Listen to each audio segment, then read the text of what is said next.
श्रीमाधवान्वयसुधाम्बुधिपूर्णचन्द्रं श्रीश्रीनिवासगुरुवर्यकृपार्थचक्रं श्रीनव्यरङ्गयतिवर्यकृतात्मरक्षं वन्दे सदा वरदलक्ष्मणदेशिकेन्द्रं भारद्वाजं शठारिं शुभगुणान् पण्डितेन्द्रं भजेऽहं सूनुं नारायणस्य श्रुतसंस्कारमाद्य ग्रन्थान् वीररद्वीषठारेः नस्तभारं निसुम्मे श्रीमद्वेदान्तरामानुजयति कृपया रङ्गिणी न्यस्तभारं तत्सम्प्राप्तागमान् धत्विदयमनुगणं शिष्टतापूर्णमत्यं श्रेष्ठश्रीरङ्गरामानुजमुनिकरुणालब्धमोक्षाश्रमं तं सद्वस्तं श्रीवराहं यदि वरमनगं देशिकं संश्रयामि।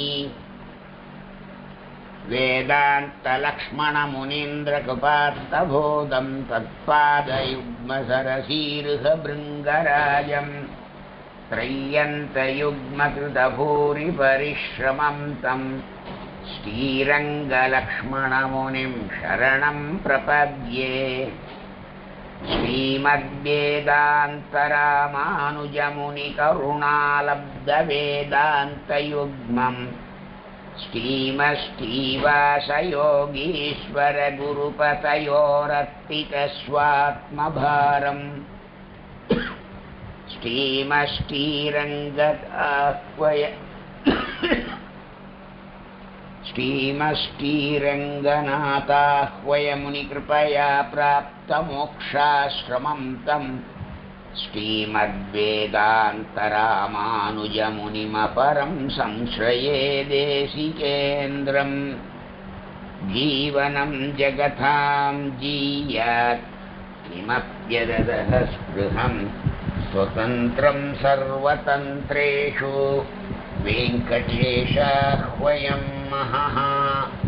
प्रणामं लक्ष्मणमुनिः प्रतिगृह्णातु मामकं प्रसादयति यत्सूक्तिः स्वादीनपदिकां श्रुतिम्। अस्मद्गुरुपरम्परायै नमः। நமஸ்ததே. இந்த சனாதன தர்மங்கிற தலைப்பில் இதுவரையிலே நம் விசிஷ்டாத்வைத மதம் சனாதன தர்மம், அதிலே சர்வ வஸ்துக்களும் பிரமாணம் என்றும் பிரமேயம் என்றும் இரண்டு விதங்களாக இருக்கின்றன என்றும், இதிலே பிரமாணம் என்பது என்ன என்றால்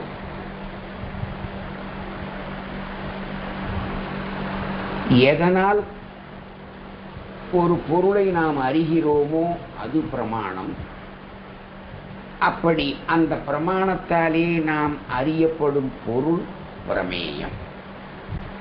இதிலே நாம் ஒரு பொருளை அறிவதற்கு காரணமாயிருக்கிற பிரமாணமானது பிரத்யக்ஷம் என்றும் அனுமானம் என்றும் சப்தம் என்றும் மூன்று விதங்களாக இருப்பதாக நம் பூர்வாச்சாரியர்கள் அதை ஸ்பஷ்டமாக நிரூபணம் பண்ணிட்டார். எந்த பொருளை நாம பிரமாணத்தால தெரிஞ்சுக்கிட்டோமோ அந்த பொருளுக்கு பிரமேயம்னு பேரு. இந்த பிரமேயம்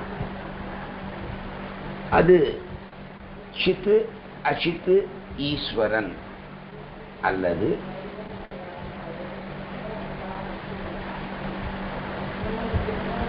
அச்சேதனமான அறிவில்லாத வஸ்து, சேதனமான அறிவுள்ள வஸ்து. இந்த சேதனா சேதன வஸ்துக்களை தனக்கு சரீரமாக கொண்ட எம்பெருமான், அவன் ஈஸ்வரன். இப்படி சித் அசித் ஈஸ்வர ரூபேன திரிவிதமா இருக்குங்கிறதையும் நாம முன்னாலேயே பார்த்தோம். இப்போ இந்த பிரத்யக்ஷங்கிறது என்ன அப்படின்னாக்க,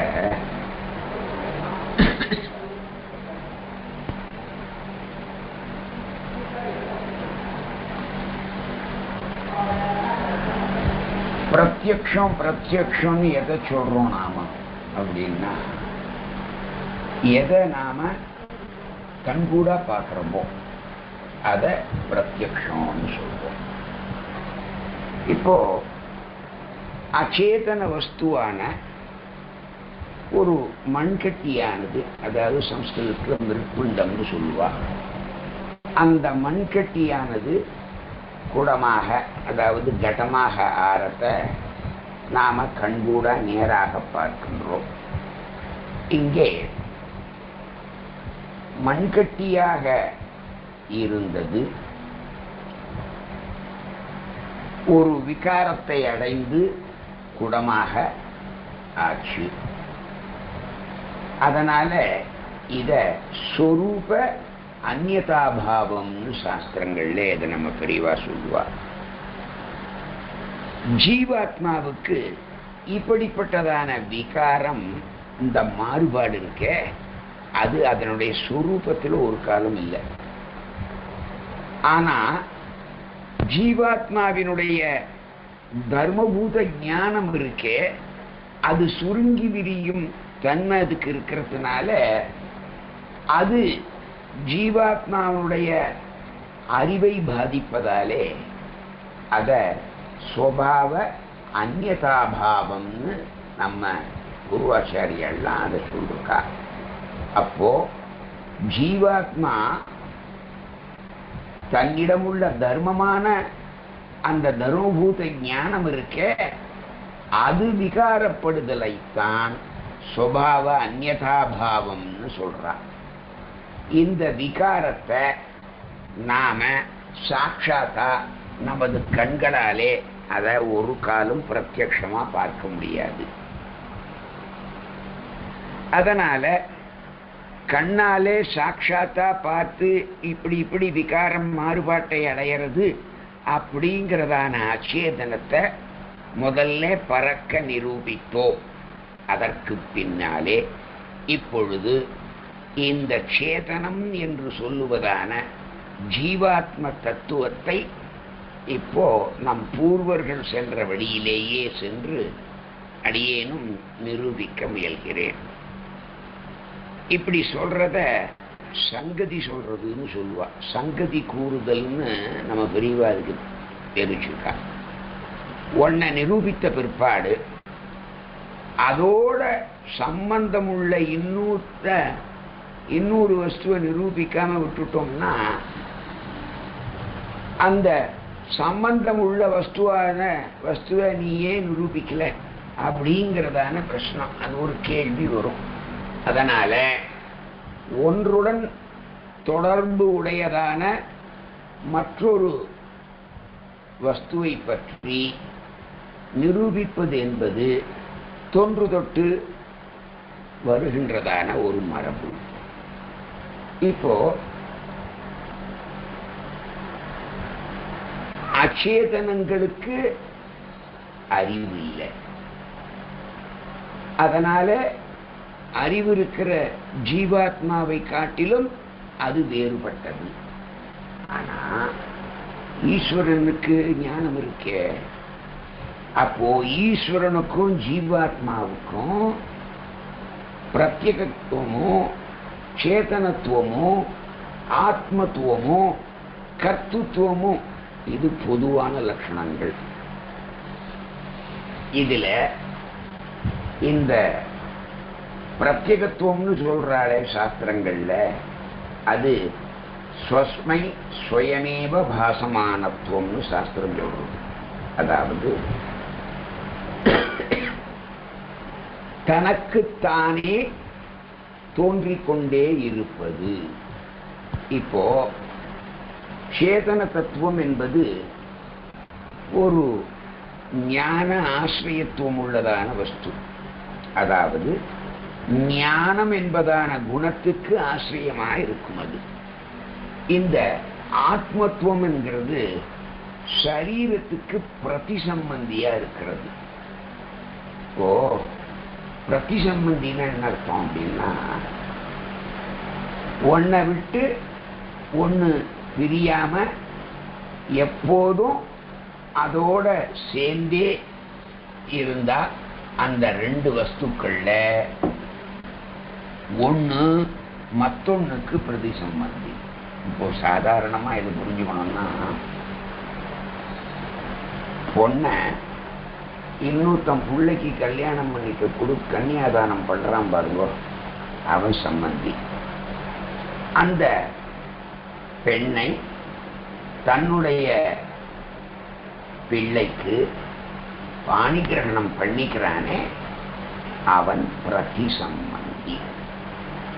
இப்போ சம்பந்தி என்றால் கொடுப்பவன், பிரதிசம்பந்தி என்றால் பெறுபவன் அப்படின்னு கூட வச்சுக்கலாம். ஒண்ணுக்கொண்ணு பிரதிசம்பந்தி. அப்போ கர்த்தத்துவம்ங்கிறது என்ன அப்படின்னா, அது ஒரு சங்கல்ப ரூபமான ஞானத்துக்கு எது ஆசயமாயிருக்கோ அதுக்கு கர்த்தத்துவம்னு பேரு. இப்போ இந்த மேலே நாம சொன்னதான பொதுவான லட்சணங்கள் இருந்து இந்த ஜீவாத்மாவை பரமாத்மாட்டேந்து சில விசேஷண லட்சணங்கள் பிரிக்கிறது. அப்போ அணுத்வேசதி சேதனத்துவம் அப்படின்றது ஒண்ணு. அதாவது அணுவாக இருந்து அறிவுடையவனாக இருப்பது, இது ஜீவாத்மாக்கு மட்டும்தான் பொருந்தும், பரமாத்மாக்கு பொருந்தாது.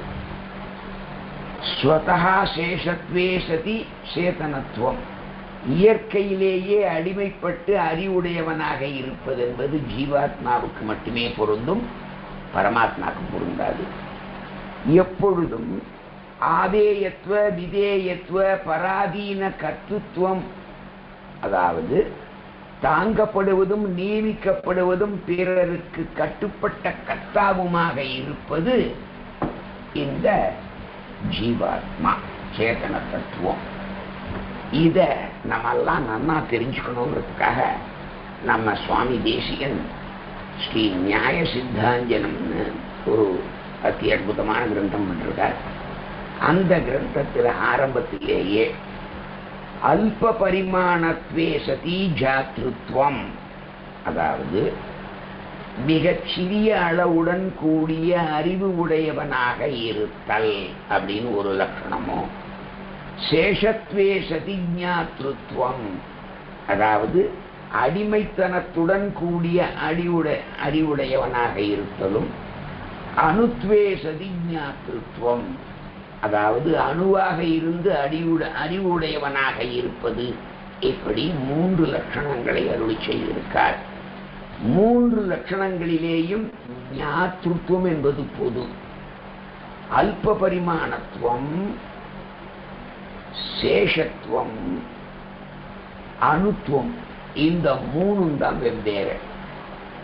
அப்போ இந்த 3 லட்சணம் ஞானத்தோட சேர்ந்ததுன்னா அல்ப பரிமாணத்வே சதி ஞாத்ருத்வம் ஜீவாத்மா, சேஷத்வே சதி ஞாத்ருத்வம் ஜீவாத்மா, அணுத்வே சதி ஞாத்ருத்வம் ஜீவாத்மா.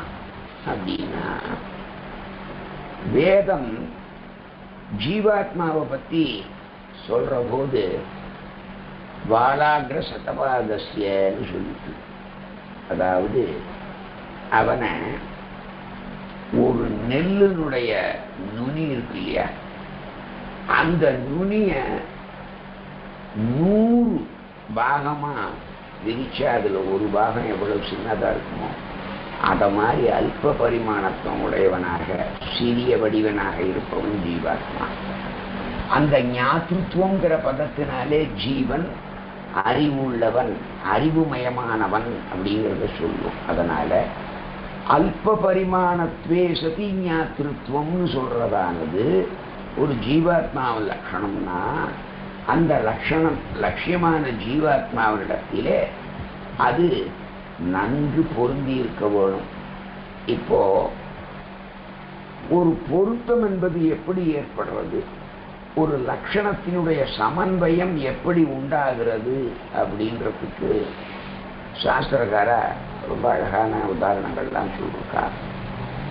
இங்கே சதிங்கிற பதத்துக்கு விசிஷ்ட அல்லது கூடியது என்று நாம் அர்த்தம் பண்ணிட்டோம்னா விசேஷத்துடன் கூடிய விசேஷம் சொல்லப்படுவதாக வைத்துக் கொள்ளலாம்.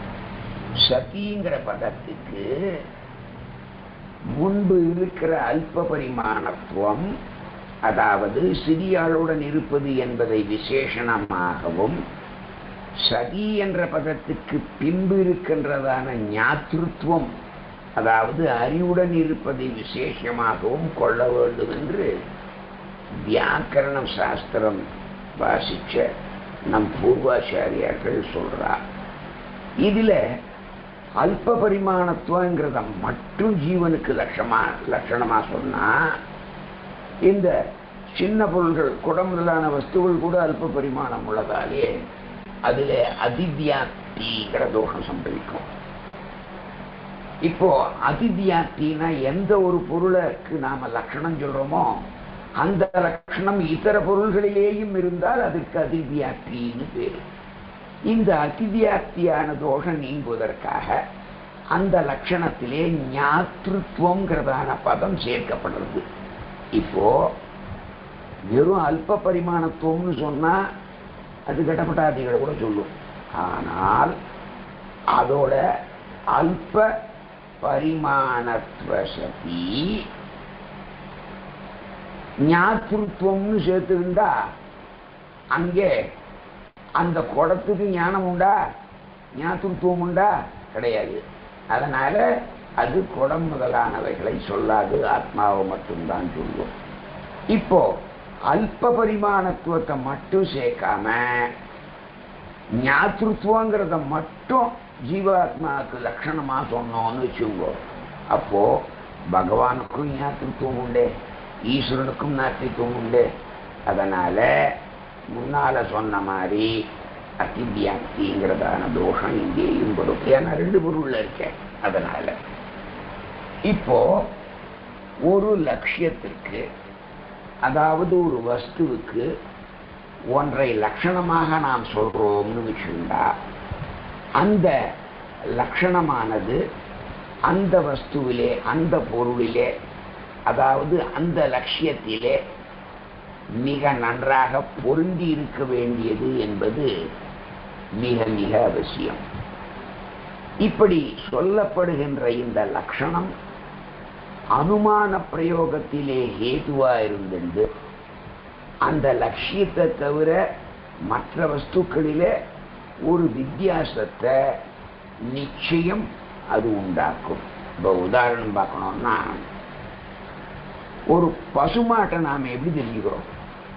அதனுடைய சாஸ்னா என்கிற அதன் கழுத்தினுடைய தொங்கு சதையை வச்சுட்டு அதை பசுவுக்கு லட்சணமாக சொல்லி கௌஹு இதர பின்னா சாஸ்னாதிமத்வாதுங்கிறதுனால இந்த அனுமான பிரயோகத்தில் ஹேத்துவாக இருக்கிறதுனால பசுமாட்டை காளமாடு, எரும மாடு என்பதான இதர மாடுகளுடைய ஜாதிகளிலிருந்து அதை நன்றாக வேறுபடுத்தி அந்த சாஸ்னாங்கிறதான தொங்குது அந்த சதையானது கழுத்தில் அப்படியே தொங்கிருக்கும் சதை, அதுக்கு சாஸ்னான்னு. அது பசுமாட்டுக்கு மட்டும்தான் இருக்கும், எருமாட்டுக்கு இருக்காது, காளமாட்டுக்கு இருக்காது.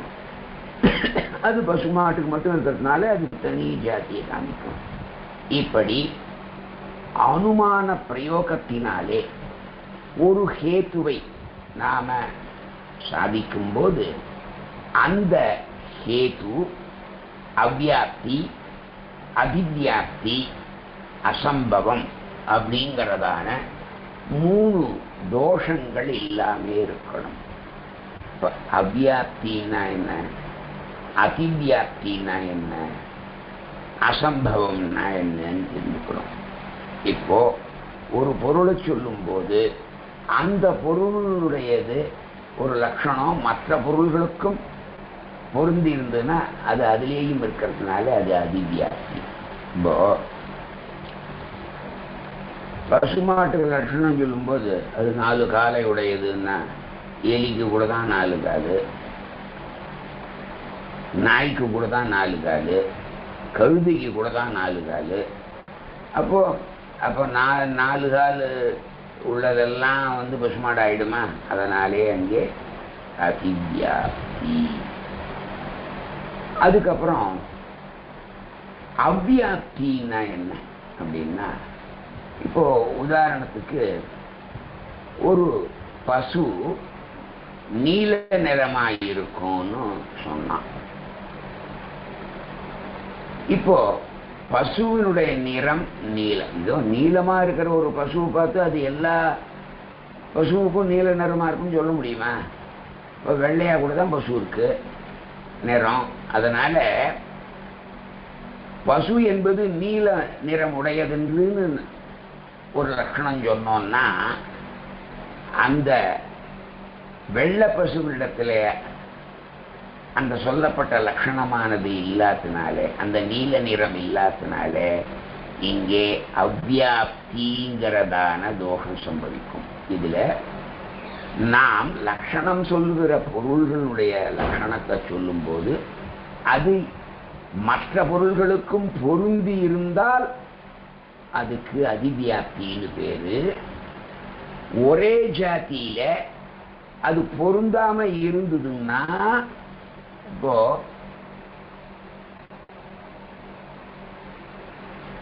பசுமாடு நீல நிறம் இல்ல கருப்பு நிறம் இல்ல காராம்பசுன்னா, அப்போ அந்த மாதிரி வெள்ளை பசுவும் இருக்கு, நீல பசுவும் இருக்கு, கருப்பு பசுவும் இருக்கு. அப்போ நிறத்தை வச்சு பசு சொல்ல முடியாது, அந்த சாஸ்னா தொங்கு சதை வச்சுதான் சொல்ல முடியும். எப்படி சொன்னோம்னா அங்க அவ்வியாப்திங்கிறதான தோஷம் சம்பவிக்கும். அப்போ அது என்ன அப்படின்னு சொன்னா, லட்சிய இதர விருத்தித்துவம் அது அவ்வியாப்தி. அப்போ இந்த லட்சியத்தை காட்டிலும் வேறுபட்ட பொருள்களிலும் லட்சணம் இருந்தால் அது அதிவியாப்தின்னு சொன்னோம். அதான் அந்த பசுமாட்டினுடைய, இப்ப அதை வேற விதமா சொன்னா, பசுமாட்டுக்கு 2 கொம்பு உண்டு, அதுதான் அதுக்கு லட்சணம் அப்படின்னு சொன்னோம்னா, காடை மாட்டுக்கும் தான் இருக்கு, எருமை மாட்டுக்கும் தான் இருக்கு, ஆட்டுக்கு கூட தான் 2 கொம்பு இருக்கு. அதனால அதை ஒரு லட்சணமா சொல்ல முடியுமா? அங்கே அதிவியாப்தி. அது காளை மாட்டில் இருக்கு, எருமை மாட்டில் இருக்கு, ஆட்டில் இருக்கு, மானில் இருக்கு, இப்படி எல்லாத்துலையும் இருக்கிறதுனால அது அதிவியாப்திங்கிறதான தோஷம் அதுல வரும். இப்போ ஒரு லட்சணம் சொல்லும் போது அந்த லட்சியத்திலே அந்த லட்சணமே இல்லைன்னு வச்சுக்கோங்க, அதுக்கு அசம்பவம்னு ஆகும். இப்போ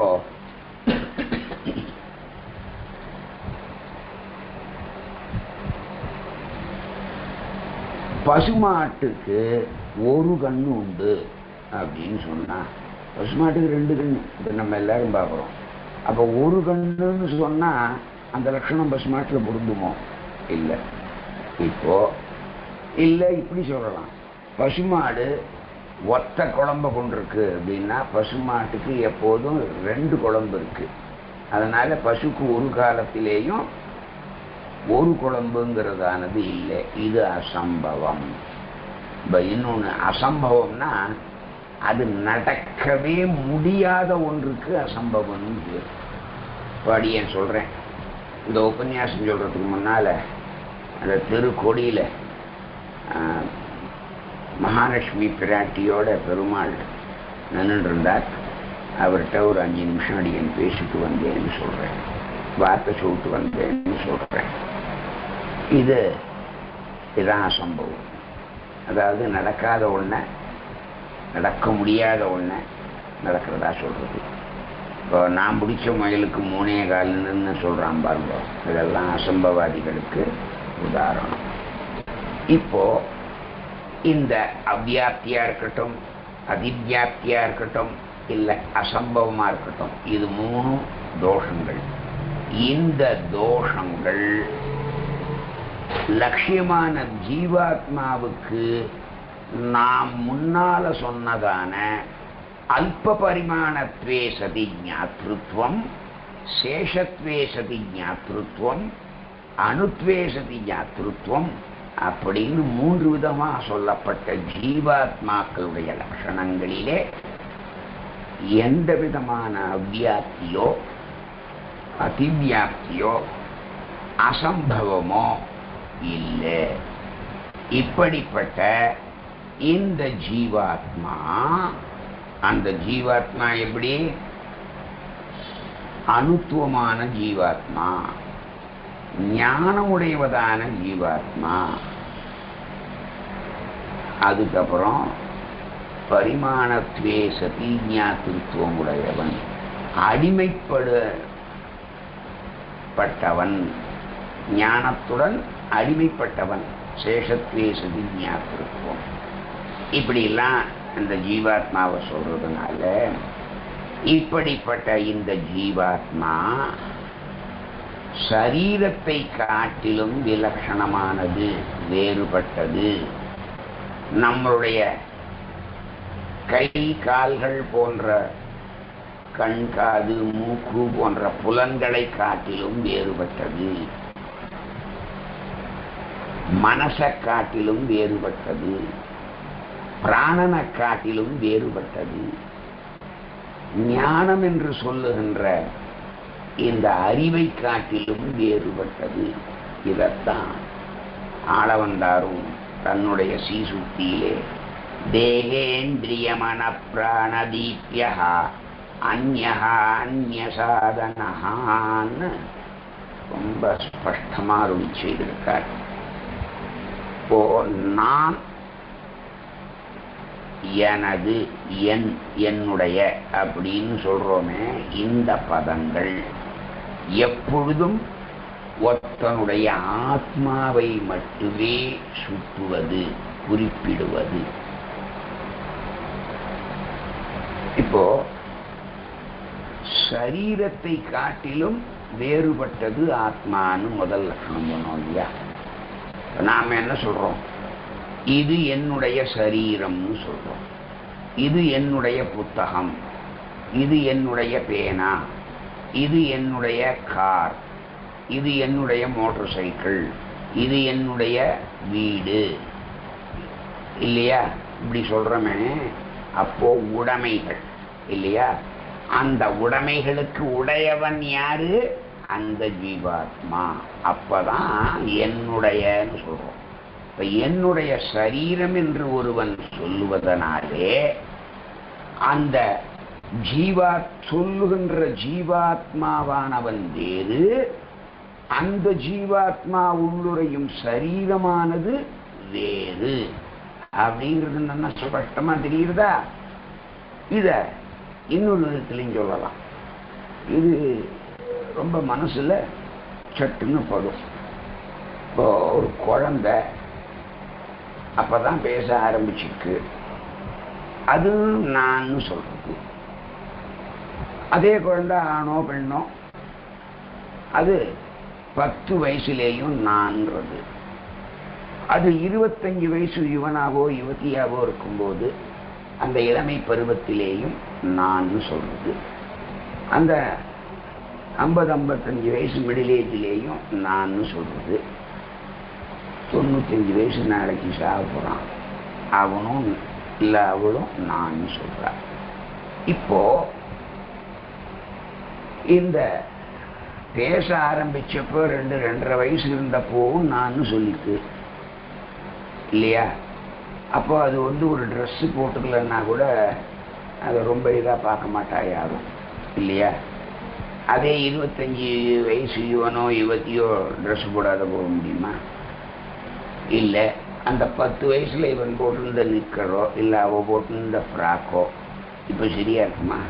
அப்போ இந்த நான் சொல்றதுல ஆத்மால அந்த 2-2.5 வயசுலேயும் மாற்றம் இல்லை, 10 வயசுலேயும் மாற்றம் இல்லை, 25 வயசுலேயும் மாற்றம் இல்லை, 50-55 வயசுலேயும் மாற்றம் இல்லை, 95 வயசுல நாளைக்கு சாக போறானே அவனுக்கு இன்னைக்கு சொல்றான், அவனுக்கும் மாற்றம் இல்லை. அந்த நான் என்பதிலே, அந்த சரீரத்திலே, அதைத்தான் அன்னிலேந்து இன்னி வரைக்கும். ஆனால்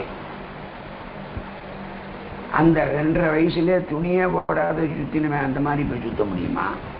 இல்லை அந்த 10 வயசுல போட்டுண்ட அந்த நிக்கரையோ ஃப்ராக்கையோ அந்த ஆமை பெண்ணை இப்போ போட்டுக்க முடியுமா? முடியாது. அதனால இந்த சரீரம் என்பது அப்படியே கொஞ்சம் கொஞ்சமா வளர்ந்து ஒரு நிலையை அடைந்த பிற்பாடு கொஞ்சம் கொஞ்சமா தேஞ்சு கடைசியில இல்லாத மேலேயே நாம செத்து போகும்போது அது இல்லாத போகும். அப்போ இவ்வளவு மாறுபாட்டை கொண்டது இந்த சரீரம். ஆனா அந்த சரீரத்தை 1 வயசா இருக்கும் போதும் நான் தான் சொல்றோம். 20 வயசா இருக்கும் போதும் 50 வயசா இருக்கும் போதும் 80 வயசா இருக்கும் போதும் 90 வயசா இருக்கும் போதும் அந்த நான் தான். அதுல எதுலையும் அந்த வேறுபாடே இல்லை. இப்போ இந்த நான்கிறது தான் அகம். இந்த அகம் என்பதுதான் ஆத்மா. அப்புறம் என்னது என்னதுன்னு மமகாரத்தோட சொல்றதும் அது ஆத்மாவுக்கு தான் அந்த மமகாரம் போகும். என்னது என்னதுன்னு சொல்றது. ஆனா இந்த நான் இருக்கு பாருங்க, அத நாம மாத்தினுடலாம். நம்ம பெரியவா தாசோஸ்மி அடியேன் எல்லாம் சொல்லி நமக்கு பழக்கி வச்சிருக்கா.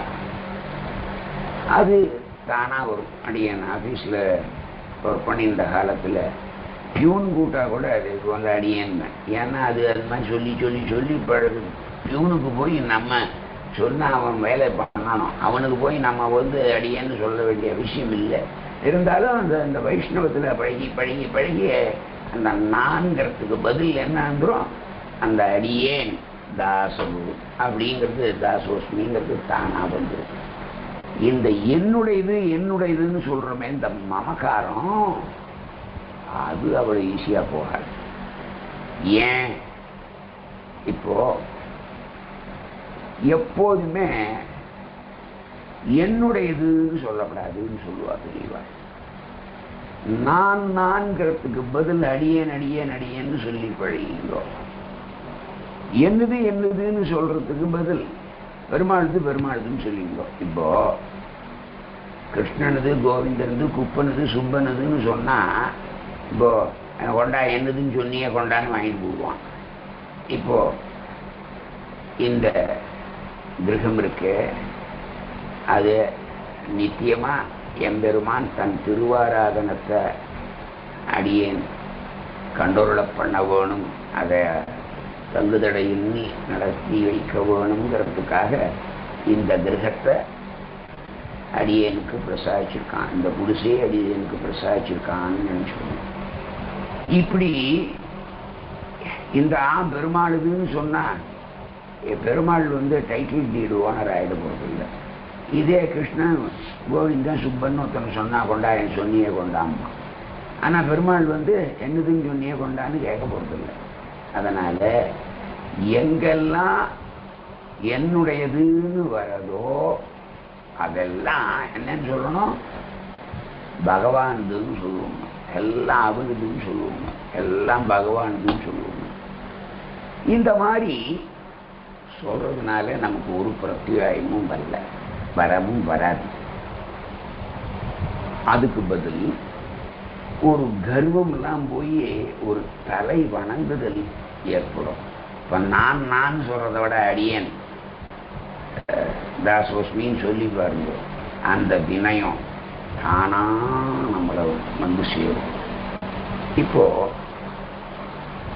நான் என்னுடைய சக்ஷுதிந்திரியத்தினாலே பார்க்கிறேன், நான் என்னுடைய ஸ்தோத்திர இந்திரியத்தினாலே கேட்கின்றேன், நான் என்னுடைய வாகிந்திரியத்தினாலே சொல்லுகின்றேன் அப்படின்னு ஒருத்தன் சொல்றான். அப்படின்னா என்ன அர்த்தம்? நான் என்னுடைய கண்களினாலே பார்க்கிறேன், நான் என்னுடைய காதுகளினாலே கேட்கிறேன், நான் என்னுடைய வாயினாலே சொல்லுகிறேன் அப்படின்னு சொல்லும்போது இப்போ அந்த சொல்லுபவனை காட்டிலும் அவனுடைய கண், காது அல்லது வாய், வாக்கு இதெல்லாம் வேறுபட்டது, விலட்சணமானது அப்போ அவன் வேறு, அவனுடைய இந்திரியங்கள் வேறுன்னு நமக்கு நன்னா தெரிகிறதா இல்லையா?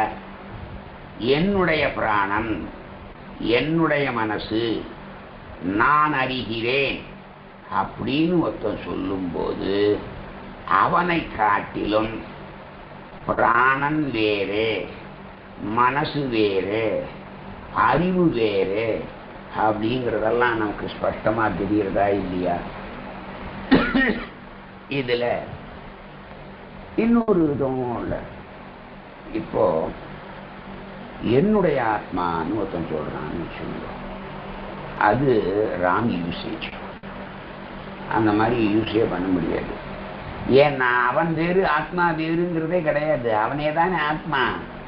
அப்போ அவனே என்னுடைய ஆத்மா, அந்த ஆத்மாவுக்கு அதுவே உடமையாகுமா? ஆகாதே. அப்போ அந்த என்னுடைய ஆத்மா அப்படின்னு ஒருத்தன் சொன்னான்னா அங்கே அந்த ஆத்மாவை பற்றி அவன் சரியா தெரிஞ்சுக்கலேன்னு அர்த்தம். இப்போ ஒரு விதத்தில் யோசிச்சு பார்த்தா, இப்போ என்னுடைய மனைவி, என்னுடைய மக்கள், என்னுடைய வீடு, என்னுடைய பிள்ளைகள், பெண்கள், என்னுடைய கார்னு சொல்லும் மாதிரி, இப்போ என்னுடைய சரீரம்னு சொல்ற மாதிரி என்னுடைய ஆத்மாங்கிறதும். இப்போ இவன் வேற ஆத்மா வேற இல்லை, அது ராங் யூசேஜ். அதனால அப்படி ஒன்றும் நிகழவே முடியாது. அப்படி என்னுடைய ஆத்மான்னு ஒருத்தன் சொன்னான்னா அது அவனுடைய அந்தராத்மாவை பகவானைத்தான் சொல்றதா நம்ம வச்சுக்கணும்னு தெளிவா சொல்லுவா. அது அந்த சர்ச்சையே வேண்டாம். இப்போ இந்த ஜீவாத்மாவை பற்றிய ஒரு விசாரத்துல நம்ம விசிஷ்டாத்வைதிகளை ஷாருவாகங்கிறவன் அப்படியே விழுந்து போடுங்கிறான். அவனுக்கு சரீரமே ஞானமுள்ளதாக சொல்லப்படுகின்ற ஆத்மா. அப்போ அவனுக்கு என்ன? சரீரமே ஆத்மா அப்படிங்கிறது தான் ஷாருவாகனுடைய கொள்கை, அவனுடைய மதத்தை தான் சொல்றது. இப்போ சித்தாந்தி நம்ம அளவா அவனை கேட்கிறா, சரீரத்தின் அவயவங்களே ஞானம் உள்ளவைகளா, அல்லது அந்த அவயவங்களின் கூட்டம் ஞானம் உள்ளதா, அல்லது அந்த அவயவங்களின் கூட்டத்தை காட்டிலும் இன்னொன்று வேற ஒன்று இருக்கிறதா வச்சுண்டு அதை ஞானம்னு நீ சொல்றியாப்பா அப்படின்னு கேட்கிறா. அதுக்கு முதல் பட்சமான சரீரத்தின் அவயவங்களுக்கு ஞானம் உண்டென்று நாம வச்சுப்போம்னு வச்சுப்போம், ஒரு ஹைபாத்திஸா வச்சுப்போம். வச்சுண்டா ஒரு ஊர்ல நிறைய பேர் இருக்கா, அவளுக்கு அநேக விதமான அபிப்பிராயம் இருக்கிறது. அப்படி அந்த ஞானம் உள்ளதான அவயவங்களுக்குள்ளே அநேக விதமான அபிப்பிராயம் உண்டாக நிறைய சான்சஸ் இருக்கு. இப்படி இந்த சரீரம் இருந்தால் அதன் அவயவங்கள் ஒவ்வொன்றுக்கும் தனித்தனியான அபிப்பிராய பேதம் ஏற்பட்டு அந்த சரீரம் சரியா இயங்காமல் போய்விடுவதனாலே இந்த சரீரத்தின் அவயவங்களுக்கு ஞானம் உண்டு என்ற அந்த ஷாருவாகனுடைய பட்சத்தை நாம ஒரு காலம் ஏற்றுக்க முடியாது, அதை தள்ளவே வேணும். சரி, இரண்டாவது அர்த்தம், சரீரத்தினுடைய அவயவங்கள் கூட்டத்துக்கு ஞானம் இருக்குன்னு சொன்னான்னா, இப்போ இது என்னுடைய சட்டை, இது என்னுடைய பேண்ட்டு, இது என்னுடைய கிரகம்னு ஒருத்தன் சொல்றான்னு வச்சுக்கோ. அப்போ இந்த பேண்டோ ஷர்ட்டோ இல்லை அவனுடைய அந்த வீடோ அதை காட்டிலும் அவன் வேறுபட்டவனா, இல்லவே அவனையே அந்த வஸ்திரமா இருக்கானா, அவனே அந்த ஷர்ட்டா இருக்கானா, அவனே அந்த பேண்டா இருக்கானா, இல்லை அவனே அந்த வீடா இருக்கானா, கிரகமா இருக்கானா? இல்லையே, அதை காட்டிலும் அவன் வேறுபட்டு தானே இருக்கான். அதை போலவே இது சரீரத்தினுடைய அங்கங்களை இருக்குது கூட்டத்தை, இது என்னுடைய தலை, இது என்னுடைய கை, இது என்னுடைய சரீரம், இது என்னுடைய கால், இது என்னுடைய கண், இது என்னுடைய மூக்குன்னு சொல்லிட்டே போலானே. அப்போ நான் என்பது வேறுபட்டது என்ற அவயவங்களை காட்டிலும் அந்த கூட்டங்களை காட்டிலும் வேறுபட்டது அப்படின்னு தெரிகிறதா? அதனால அந்த சாருவாகன் சொல்றதான ரெண்டாவது பட்சத்தையும் நாம் ஏற்றுக்க முடியாது, தள்ளி விட்டாச்சு. அப்போ எங்கெங்கெல்லாம் அவயவங்களுடைய கூட்டம் இருக்கோ அங்கே ஞானம் என்பது இல்லை. இந்த வியாப்திய கடபட்டாதிகள்ல நாம தினம் தினம் பார்க்கிறோம். அவயவங்களினுடைய கூட்டத்திற்கு ஞானம் இருக்குன்னு வச்சுட்டா, இப்போ நாம ஒரு அங்கம் போயிடுத்து. இப்போ ஒரு அந்த கரும்பு சாறு புழியிறான் பாருங்க, அவன் எங்கேயோ பராக்கு பார்த்துட்டு கையை விட்டான், அந்த கரும்போட சேர்த்து அவன் நுனி விரலும் பூட்டு. அப்போ அந்த ஆள்காட்டி விரல்ல ஒரு 2 இது அரிசிக்கு அதை கட் பண்ணி போட்டான். இப்போ அவனுக்கு அந்த சரி அவயவள் கூட்டத்துக்கு ஞானம் இருக்குன்னு சொன்னான். இப்ப அவனுக்கு அந்த விரல் ஒரு பாகம் படுத்த ஒரு 2 அந்த விரக்கடை அந்த 2 கோடு இருக்கு, அது வரைக்கும் போயிட்டு அவனுக்கு கட் பண்ணி விட்டாள. அதனால அவனுக்கு அந்த ஞானம் அந்த இடத்துல நாசம் ஏற்பட்டுடுத்தோ இல்லை அவ்வளவு அதில் குறைஞ்சு போச்சு அப்படின்னு ஒத்துக்க முடியுமா? நம்ம நிச்சயம் முடியாது. இப்போ சரி, இதெல்லாம் காட்டிலும் இந்த அவயவங்களை காட்டி கூட்டத்தை காட்டிலும் வேற ஒன்று இருக்கிறதா வச்சுட்டா கூட அதை ஞானம் இருக்குன்னு சொல்ல முடியாது. ஏன்னா அது அவயவிங்கிற ஒன்று தனியா இருக்கிறதுங்கிறத சாஸ்திரம் சொல்லலை. அதனால சாஸ்திரம் சொல்லாத ஒரு அவயவிக்கு ஞானம் என்ற ஒன்று எங்கிருந்து வரத்துக்கு பிரசக்தியே இல்லை, சான்ஸே இல்லை.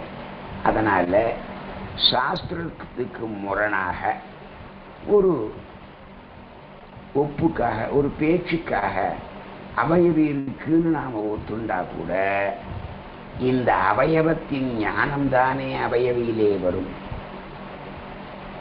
அப்போ காரணத்தின் குணம்தானே காரியத்திலே வரும் இல்லையா? இப்போ மிளகா கொஞ்சமா போட்டா அந்த பண்டம் கொஞ்சமா காரும், நிறைய போட்டா நிறைய காரும். அப்போ அந்த மிளகாயினுடைய குணம் அதை ஒரு காரியத்திலே நாம போடும்போது அதை வச்சு இது பண்ணும்போது இப்போ அதில் அப்படியே அந்த குணம் அதில் வெளிப்படுறதா இல்லையா? அந்த மாதிரி இப்போ உப்பு பாயசத்தில் உப்பு போட்டாலும் சரி அது கரிக்கத்தான் கரிக்கும். அந்த உப்பு என்பது கரிப்பது, அதனுடைய சுவாபாவிகமான குணம் அது. அந்த குணம் அது எதோட சேர்ந்தாலும் கரிப்பு தான் இருக்கும். அதனால இந்த சரீரத்தினுடைய அவயவங்களிலே ஞானம் இருந்தால் மட்டுமே அந்த அவயவத்தை கொண்ட அவயவிக்கு ஞானம் வருவதாக நாம் ஒத்துக்கொள்ளலாம். அதனால அந்த சாருவாகனுடைய 3வது பட்சமும் நம்ம சித்தாந்திகள் தள்ளிவிடுறார், அது இல்லைன்னு சொல்லி டிஸ்ப்ரூவ் பண்ணிடுறார். இதுக்கு மேலே உள்ள இந்த ஆத்மாவை பற்றியதான விஷயங்களை நாம விளக்கமா நாளைய உபன்யாசத்திலே தெரிஞ்சுப்போம். ஏன்னா ஒன்று இங்க ரொம்ப நன்னா கவனிக்கணும். இப்போ உதாரணங்கள் காட்டி விளக்குவதற்கு இது ஒரு நாம் அன்றாடம் கண்ணாலே காண்கின்ற பொருள் அல்ல. நம்மகிட்டயே ஜீவாத்மா பரமாத்மா ரெண்டும் உள்ளே இருந்தாலும் அந்த ஜீவாத்மாவையோ பரமாத்மாவையோ நாம இதுவரைக்கும் யாரும் பார்க்கல.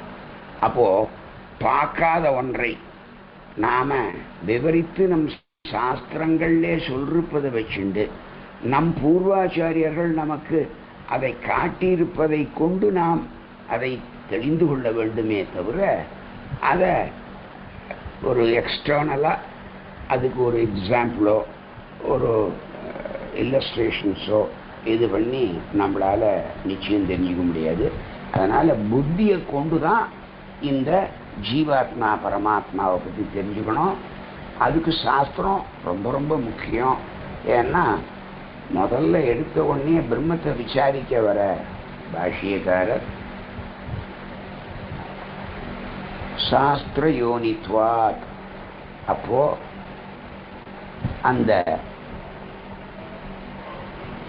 பிரமாணம் அதான் காரணம், அதான் யோனி.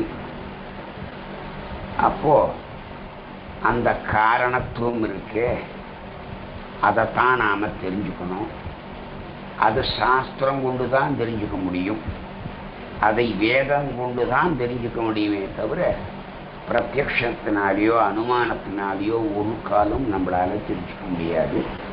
அதனால அது ரொம்ப கஷ்டப்பட்டு தெரிஞ்சு கொள்ள வேண்டியதை ஒன்று. அது எவ்வளவு எளிமையாக சொல்ல முடியுமோ அவ்வளவு எளிமையாக அடியேன் சொல்றதுக்கு எல்லா முயற்சிகளையும் செய்கிறேன். அது சபலமாகணும்னு அந்த திவ்யதம் வழிகளை தெரிவிக்கிறேன். கவிதார்ய சிம்ஹாய கல்யாண குணசாலினே ஸ்ரீமதே வெங்கடேஷாய வேதாந்த குரவே நமஹ. அடியன் அடியன் தாசன் தாசன் சுவாமி.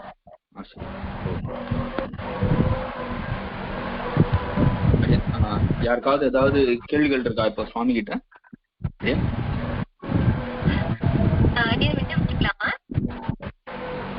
தாராளமா அடியன். அடியன் நமஸ்காரம். ஒரு இது எப்படின்னு நம்மளுடைய சரீரமும் ஆத்மா ஜீவாத்மாவும் பெருமாளுக்கு சரீரமா இருக்கு அப்படின்னு, பகவானுக்கு சரீரமா இருக்குன்னு சொல்ற மாதிரி. அப்போ அஷ்டமூர்த்தியா நம்ம பெருமாள் எல்லாம் கொண்டாடுற ஆழ்வார்கள் எல்லாம் அவ்வளவு திவ்யமங்கல ஸ்வரூபத்தை கொண்டாடுறா அப்படிங்கிறது முடியல. அது என்னன்னு சொல்ல முடியுமா அடியன்? இல்ல இப்ப என்ன உங்க கேள்வி என்ன?